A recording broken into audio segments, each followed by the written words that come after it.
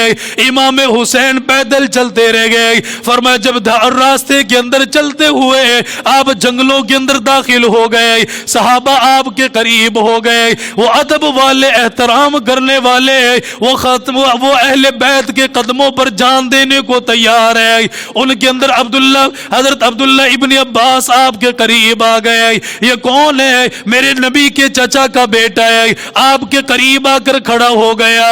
فرمایا حسین میرے پاس 2 سواریاں موجود ہیں, آپ نے سواری کا انتظام نہیں کیا, کوئی بات نہیں ہے. آپ نے فرمایا آپ عمر کے اندر بڑے ہو, اپنی سواری اپنے پاس رکھی ہے, میں پیدل چلتا رہوں گا.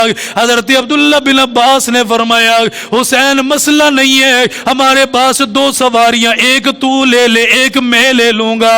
آپ نے فرمایا نہیں, میں حج کے موقع کے اوپر سفر کے اندر اپنی سواری کو استعمال نہیں کرتا. حضرت عبداللہ بن عباس بھی اپنی سواری سے نیچے اتر گئے, صحابہ کرام بھی نیچے اتر آئے. اللہ حضرت حسین کے قریب آنے کے بعد فرمایا حسین سن لے, اگر تو سواری کو استعمال نہ کرے گا, اگر تو پیدل چلتا رہے گا, ہم اتنے بڑے گستاخ نہیں ہیں کہ تیرے سامنے سواری کے اوپر سوار رہ گئے. تیرے نانا نے بڑی فضیلت بیان فرمائی ہے, تیرے نانا نے تیرے بڑے تذکرے فرمائے, تیرے نانا نے تیرے کان کے اندر اذان مبارک خود پڑھی ہے. فرمایا بیٹا ہم یہ نہیں کر سکتے. صحابہ نے اپنی سواریوں کو چھوڑ دیا, امام حسن کے ساتھ پیدل چلتے رہ گئے. کسی نے پوچھ لیا حسین اتنا لمبا چوڑا سفر پیدل, فرمایا مدینے کے اندر چلے گئے, پھر مدینہ سے مکہ بھی آ گئے, یہ سفر کیسے گزر گیا, تھکاوٹ نہیں ہوئی ہے؟ آپ نے فرمایا جب مدینے سے مکہ چلا, اللہ کے گھر کا دیدار میرے دل کے اندر تھا, وہاں جاؤں گا زیارت کا موقع ملے گا.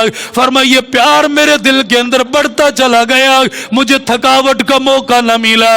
جب مکہ سے میں واپس آنے لگا, پھر میرے دل کے اندر یہ بات پیدا ہو گئی مدینے کے اندر رسول اللہ موجود ہے, وہاں جاؤں گا, اپنے نانا کی قبر مبارک کے پاس چلا جاؤں گا. فرمایا مکہ کے اندر یہ سوچا مجھے پتہ ہی نہیں چلتا میرا یہ سارا سفر کیسے طے ہو جایا کرتا تھا. اللہ یہ محبت ہمیں بھی نصیب فرما دے, اللہ یہ پیار ہمیں بھی نصیب فرما دے. تو آج کے محرم کے اندر جو کام کرنے والے کام ہیں وہ یہ ہے کہ حضرت حسین رضی اللہ تعالیٰ عنہ کی سیرت کو فالو کیا جائے, آپ کی سیرت کو سمجھا جائے. میں آپ سے صرف 1-2 منٹ میں بات پوچھتا ہوں, ہم محرم کو منحوس سمجھتے ہیں یا مقدس سمجھتے ہیں بھائی؟ بتاؤ بھائی. دیکھیں نا, جو چیز عام ہو جائے نا اس کا رد کرنا بہت ضروری ہے, چاہے اس کے رد کے اندر کچھ بھی ملے, کچھ بھی کوئی کہے, اس کا رد کرنا بہت ضروری ہے. ہم محرم کے مہینے کو منحوس سمجھتے ہیں یا مقدس سمجھتے ہیں بھائی؟ ہاں جی, ہم اس مہینے کو مقدس سمجھتے ہیں, لیکن جو منحوس سمجھتا ہے اس کی اپنی نسبت ہے. اچھا وہ اس مہینے کو منحوس سمجھتا ہے کیوں؟ اس میں وہ شادیاں نہیں کرتا, اس مہینے کے اندر وہ بیان نہیں کرتا, اس مہینے کے اندر وہ خوشیاں نہیں مناتا. میں کہتا ہوں اس مہینے کے اندر نبی علیہ السلام نے حضرت حفصہ کے ساتھ نکاح فرمایا, تو بتاؤ وہ نکاح غلط تھا یا ٹھیک تھا؟ اچھا اس مہینے کو منحوس سمجھتے ہیں اس کی وجہ کہ اس مہینے کے اندر 10ویں تاریخ کو حضرت امام حسین کی شہادت ہوئی. کس تاریخ کو بھائی؟ حضرت امام, سب کو یاد ہے امام حسین کا بڑا بھائی کون تھا؟ اب تو دیکھو نسبتوں والے, میں نے 2 باتیں سنائی ہیں, ان سے محبت کرنے والا, ان کا تذکرہ کرنے والا اللہ کو محبوب ہے, اللہ ان کے گناہ معاف کرتا ہے. حضرت امام حسین کے بڑے بھائی کا نام کیا ہے بھائی؟ سب کی آواز نہیں آئی بھائی. حضرت حسین رضی اللہ تعالیٰ عنہ کے بڑے بھائی کا نام کیا تھا؟ حضرت حسن رضی اللہ تعالیٰ عنہ. اچھا امام حسین بھی شہید ہوئے, حضرت حسن بھی شہید ہوئے, لیکن بدقسمتی دیکھو, اتنا ظلم تو نہ کرو یار, اتنی زیادتیاں تو نہ کرو. ایک کی تاریخ یاد رکھو اور ایک کو بھلائی دو, ایک کو تاریخ کے صفحے کے اندر ایسے بھلا دو کہ جیسے اس کا کوئی تعلق ہی نہیں ہے حضرت حسین کے ساتھ. بڑا بھائی ہے نا, بڑے بھائی کا ادب احترام کتنا وقت ہوتا میں بتاتا. حضرت حسین کی شہادت 10 محرم کو اور حضرت امام حسن رضی اللہ تعالیٰ عنہ کی شہادت ہے ربیع الاول کو. کس ربیع الاول کو ہے؟ اس ربیع الاول کے اندر تو جشن مناتے ہیں ہم. وہاں تو ہم سگائیاں کرتے ہیں، شادیاں بھی کرتے ہیں، لین دین بھی کرتے ہیں، سارے معاملات ہوتے ہیں. تو پھر وہ معاملات کرنا جائز ہوں گے کہ نہیں ہوں گے بھائی؟ دیکھو یار، یا تو انصاف کرو. انصاف کا تقاضا تو یہ نا، ادھر یاد نہیں ہے یہاں یاد ہے.